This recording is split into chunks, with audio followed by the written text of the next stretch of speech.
Thank you very much. Today, my administration has taken a momentous step toward achieving American pharmaceutical independence. Very, very big step. A focus of our campaign to bring America's critical supply chains and medical manufacturing back to the USA. We've been working on this for a long time. This is a core of our strategy to protect our people from the horrible China virus. Should have never happened, should have never been here. They should have stopped it. In the decades before I took office, foreign nations were allowed to freely plunder our factories and loot our industries, take our business out of the United States. Millions of jobs were vacuumed out, just taken out so easily. Our politicians let that happen, and our communities were stripped and shipped in many cases to China and all over the world, countries all over the world. Nearly 4 years ago, we launched a bold effort to revitalize American manufacturing, enact fair trade deals, and bring our industries back home where they belong. When the China virus landed on our shores, it became clearer than ever before that restoring American manufacturing is a core matter of national security. We must never be reliant on a foreign nation for America's medical or other needs, and that includes many other needs. I just want to say that Pfizer just announced a little while ago that they're combining phase 2 and phase 3 trials, and the vaccine looks like it's really heading in a very rapid direction and a very positive direction. First time that's happened, and they're many months ahead of any other trial. There's never been anything like it. So it's the fastest ever, and to me, it's very exciting.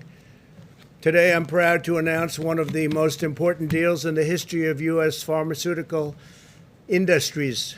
My administration has reached a historic agreement with a great American company. You remember this company? It's called, from the good old camera age, the old days, to begin producing critical pharmaceutical ingredients. It's called Kodak. And it's going to be right here in America. So I want to congratulate the people in Kodak. They've been working very hard. Members of my administration are present in Rochester right now, Rochester, New York, good place. And they're trying to finalize this groundbreaking deal, and they will be announcing this deal. I want to thank Governor Andrew Cuomo and his representatives. We've worked really well together on this deal. It's a big deal. It's a great deal, and a great deal for New York and a great deal for Kodak. 90% of all prescriptions written in the United States are for generic drugs. We have approved more generic drugs than any other administration by far. Generic drugs can be just as good as the brand names, but cost much less. Yet in less than 10% of the active pharmaceutical ingredients needed to make these drugs, they're currently manufactured in America. More than 50%, however, are made in India and China. And you'll be seeing a lot of things have happened. It's been happening, but it's happening at a more rapid pace right now. With this new agreement, my administration is using the Defense Production Act to provide a $765 million loan to support the launch of Kodak Pharmaceuticals. It's a great name when you think of it. Such a great name. It was one of the great brands in the world. Then people went digital and Kodak didn't follow. But now under very extraordinary leadership, they are following. And they're doing something that's a different field, and it's a field that they've really hired some of the best people in the world to be taking care of that company and watching that company, watching over it. But it's a breakthrough in bringing pharmaceutical manufacturing back to the United States. Under this contract, our 33rd use of the Defense Production Act. Remember when you were saying, I didn't use it enough, I didn't use it enough? And now you heard it's the 33rd use. We don't talk about it all the time. We used it, and we used it as a little bit of a threat, frankly, with certain companies that weren't doing as we were asking them to do, and it came through as both a threat and a usage. But this is our 33rd use of the Defense Production Act. Kodak will now produce generic active pharmaceutical ingredients, which is a big deal. Using advanced manufacturing techniques, Kodak will also make the key starting materials that are the building blocks for many drugs in a manner that is both cost competitive and environmentally safe. Will be competitive with almost all countries and soon with all countries.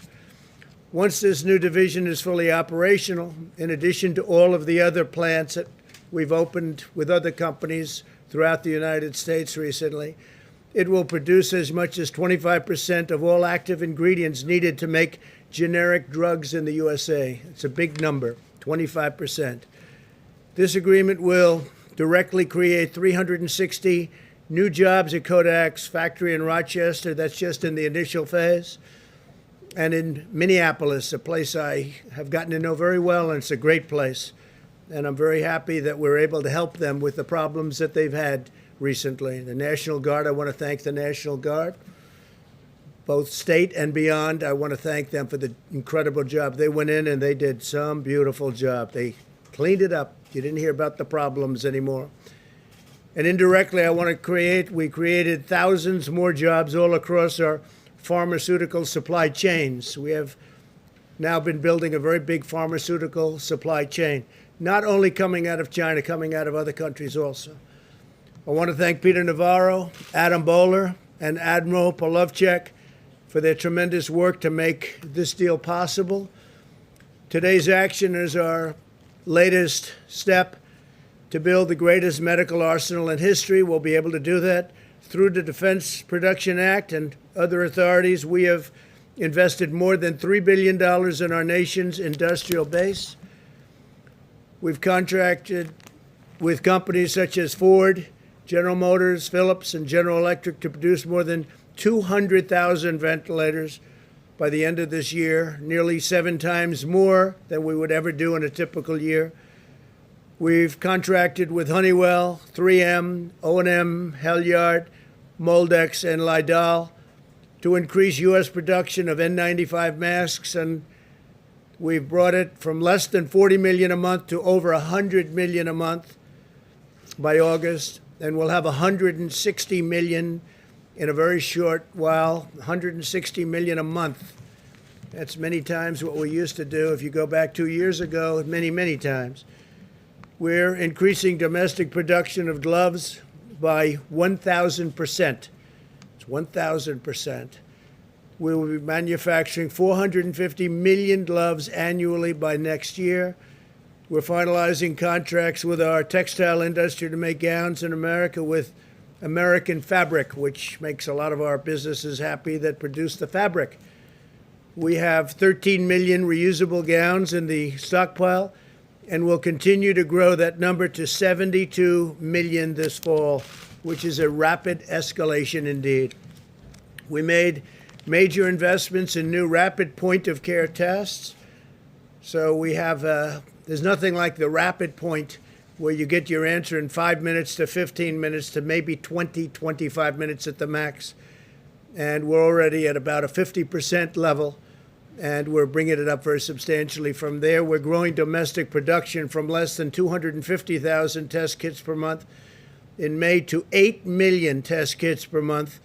There is nothing like this that has ever taken place anywhere in the world or close. Through our partnership with Puritan Manufacturing in the state of Maine, great state, we've increased production of test swabs from 30 million per month in June to 56 million per month now. As you remember, I went to Maine. I went to the plant where they do this. It was incredible. It was a great experience. And we'll produce over 100 million swabs per month by January.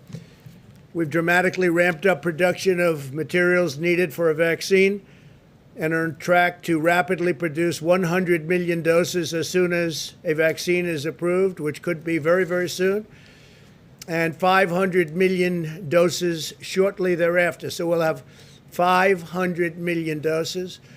And logistically, we're using our military, our great military, a group of people, their whole life is based around logistics and bringing things to and from locations. And they'll be able to take care of this locationally and bringing it where it has to go very, very quickly. They're all mobilized. It's been fully set up. A very, very talented general is in charge. And when we have that vaccine, it will be discharged and taken care of. It'll be a very, very rapid process all over the country. And perhaps we'll be supplying a lot of the vaccine to other parts of the world like we do with ventilators and other things that we all of a sudden have become very good at making. When the China virus struck our nation, we mobilized the entire government and the private sector to acquire, source, and deliver life-saving supplies. HHS, FEMA, and the private sector combined have coordinated the delivery of more than 196 million N95 respirators, 815 million surgical masks, 20 million gloves, 34 million face shields, and 354 million gowns. That's a lot of gowns. Last week, FEMA completed a second shipment of personal protective equipment to over 15,000 nursing homes in the United States. Our big focus has been on nursing homes and senior citizens. As you know, that's where we want to take care. We have to take care of the most vulnerable, especially if they have a medical difficulty, a medical problem, in particular heart or diabetes, which provided a total of 1.2 million pairs of protective eyewear, 14 million masks, 66 million pairs of gloves, and 13 million gowns. We have replenished the long-neglected national stockpile. In January, the stockpile had 17.9 million N95 masks. Today, the stockpile has over 50 million N95 masks, and we'll be doubling that in a very short period of time, and then doubling that number. We've shipped more than 14,000 ventilators to areas of need across the country, and we've more than 75,000 available to deploy. Not a single American who has needed a ventilator has been denied a ventilator. And if you remember, early on when we were first hit with the virus, ventilators were very hard to come by. And now we're the largest maker anywhere in the world by far. And not only are we fully supplied and stocked, but we're helping other nations because ventilators are hard to build and hard to get. This is just the beginning. In the coming months, we will continue the largest onshoring campaign in American history. We will bring back our jobs, and we will make America the world's premier medical manufacturer and supplier. That's what's happening already. It's been happening now for quite some time. We're seeing improvements across the major metro areas and most hotspots. You can look at large portions of our country. It's corona-free, but we are watching very carefully California, Arizona, Texas, and most of Florida. That's starting to head down in the right direction. And I think you'll see it rapidly head down very soon. But if you look, California, Arizona, Texas, and for the most part, most of Florida starting to head down. In the wake of the recent mass gatherings Americans have witnessed in the streets of Portland and Seattle, we are also tracking a significant rise in cases in both metropolitan areas because of what's been going on. And we, as you know, have done an excellent job of watching over Portland and watching our courthouse where they wanted to burn it down. They're anarchists, nothing short of anarchists, agitators. And we have protected it very powerfully. And if we didn't go there, I will tell you, you wouldn't have a courthouse. You'd have a $1 billion burned out building. We're also working aggressively to combat the virus in Native American and Alaska Native communities. Under the CARES Act, we provided $8 billion to address the coronavirus in tribal communities. And we've worked very hard with tribal communities. They're very vulnerable to this horrible plague. That's the largest investment in Indian country in U.S. history. There's never been an investment that big in Indian country. We need every American to help protect our fellow citizens and prevent the spread of the disease.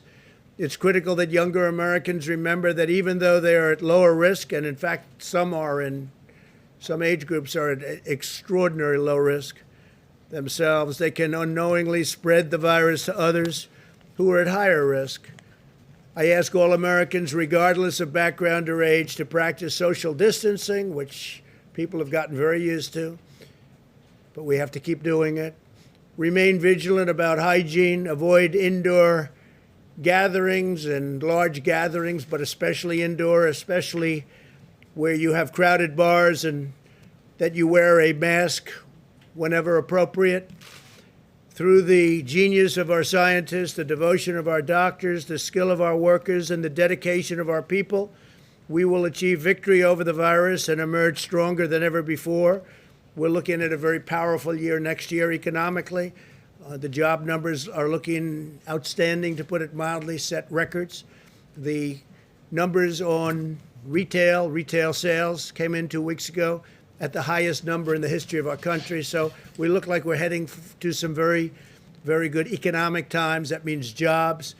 That means stock market. Stock market is already doing very well. It's getting to a point very close to where it was when we had this, when we were hit with the plague. So I just want to thank everybody for being here. Steve, please go ahead. Could you clarify your acceptance speech for the Republican nomination? Are you physically going to be in Charlotte, or will you give the speech here or somewhere else? We'll be doing a speech on Thursday, the main speech, the primary speech. Charlotte, they will be doing nominating on Monday. That's a different period, a different thing happening. But they'll be doing nominations on Monday. I speak on Thursday. Okay. From where? We'll be announcing it soon. Oh, so you could be going to Charlotte. Anybody have any ideas? We'll be announcing it very soon. Mr. President. Mr. President, the negotiations are ongoing right now for the next relief measures. Senate Republicans have put forth their plan. Do you support what Senate Republicans have put forward, and are there certain aspects that they have put forward that you don't support? Yeah, there are actually, and we'll be talking about it. There are, also things that I very much support, but we'll be negotiating. It's sort of semi-irrelevant because the Democrats come with their needs and asks, and the Republicans go with theirs. So we'll be discussing it with Mitch and all of the other people involved. Kevin's been very active, as you know. All of the people involved. Steve Mnuchin's done a great job, keeps everybody together, both Democrat and Republican. And we'll see. We want to do what's best for the people. I want to do what's best for the people.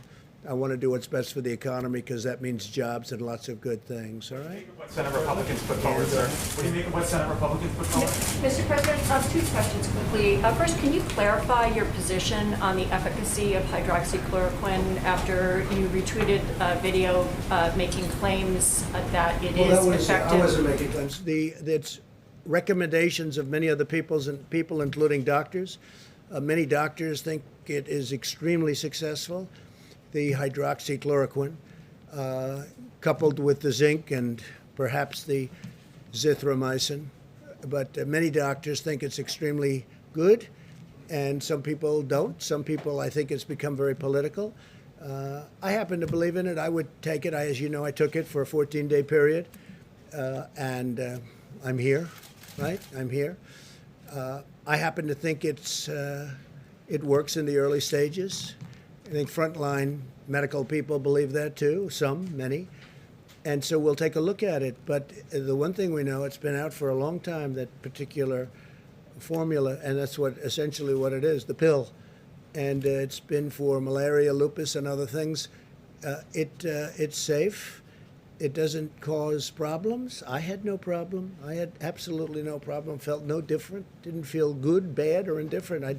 I tested, as you know. It didn't get me, and it's not going to hopefully hurt anybody. So we know from that standpoint, because it's been so many years, from a safety standpoint, it's safe. I happen to think, based on what I've read a lot about hydroxy.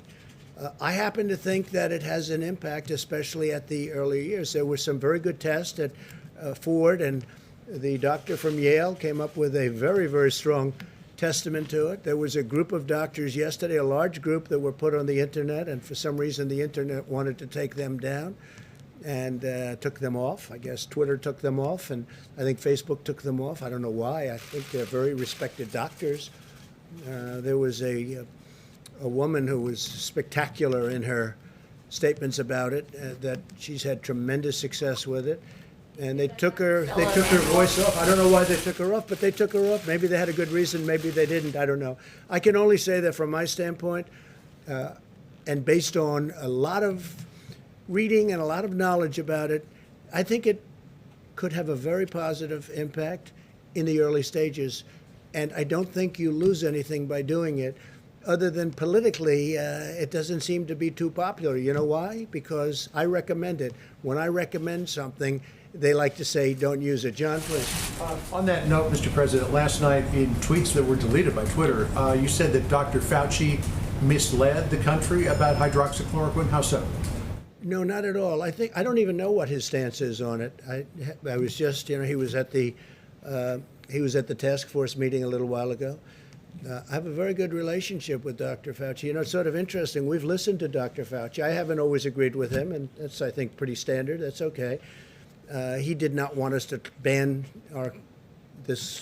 put up the ban to China when China was heavily infected very badly, Wuhan. He didn't want to do that, and I did, and other things. And he told me I was right, and he told me I saved tens of thousands of lives, which was generous. But it's, I think it's fact. Then I did the ban on Europe. But I get along with him very well, and I agree with a lot of what he said. So, it's interesting. He's got a very good approval rating, and I like that. It's good. Because remember, he's working for this administration. He's working with us, John. We could have gotten other people. We could have gotten somebody else. It didn't have to be Dr. Fauci. He's working with our administration. And for the most part, we've done pretty much what he and others, Dr. Birx and others who are terrific, recommended.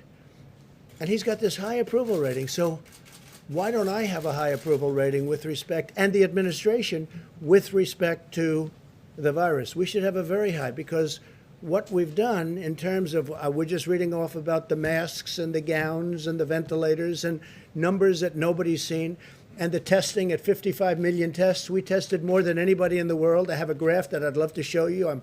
Perhaps you've seen it, where we're up here and the rest of the world is down at a level that's just a tiny fraction of what we've done in terms of testing. So it sort of is curious. A man works for us, with us very closely, Dr. Fauci and Dr. Birx, also highly thought of.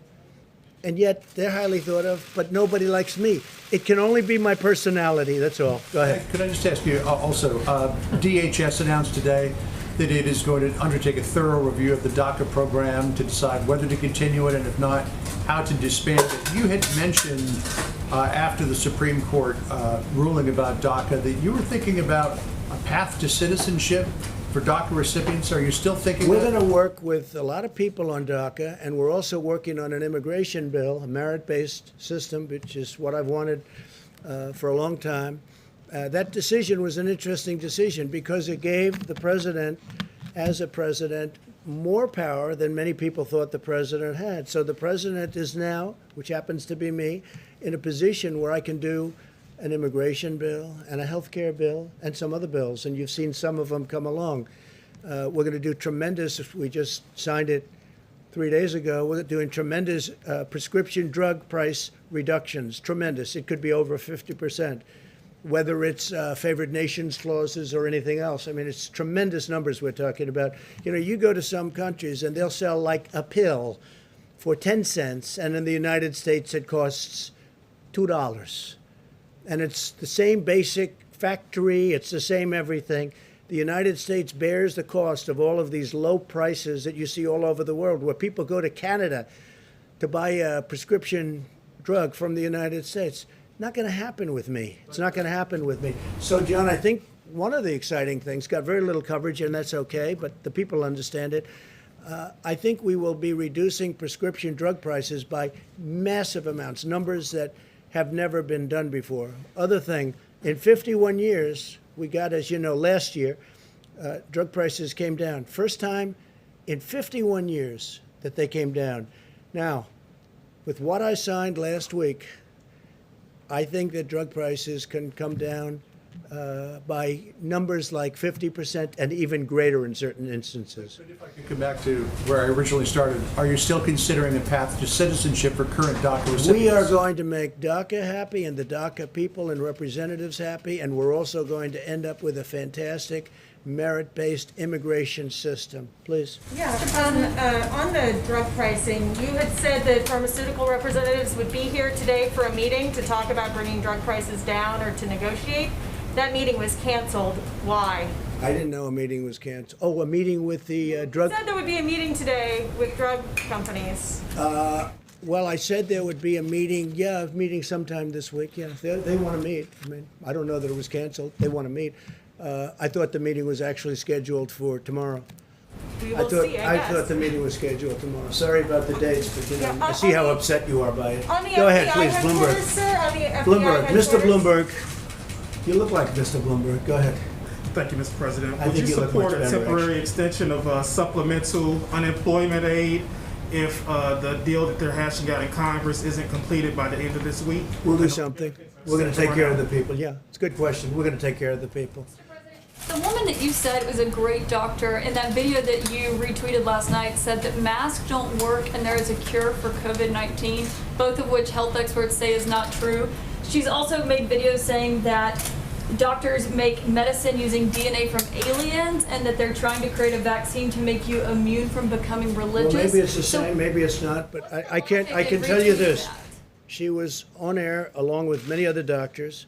They were big fans of hydroxychloroquine, and I thought she was very impressive in the sense that from where she came, I don't know which country she comes from, but she said that she's had tremendous success with hundreds of different patients, and I thought her voice was an important voice, but I know nothing about her. Masks don't work. Yeah, go and ahead, Paul. last week you said Go ahead. masks. Last week, well, real quick. Last Okay, week you said thank you very masks- much, everybody. Thank you. On the COVID relief bill,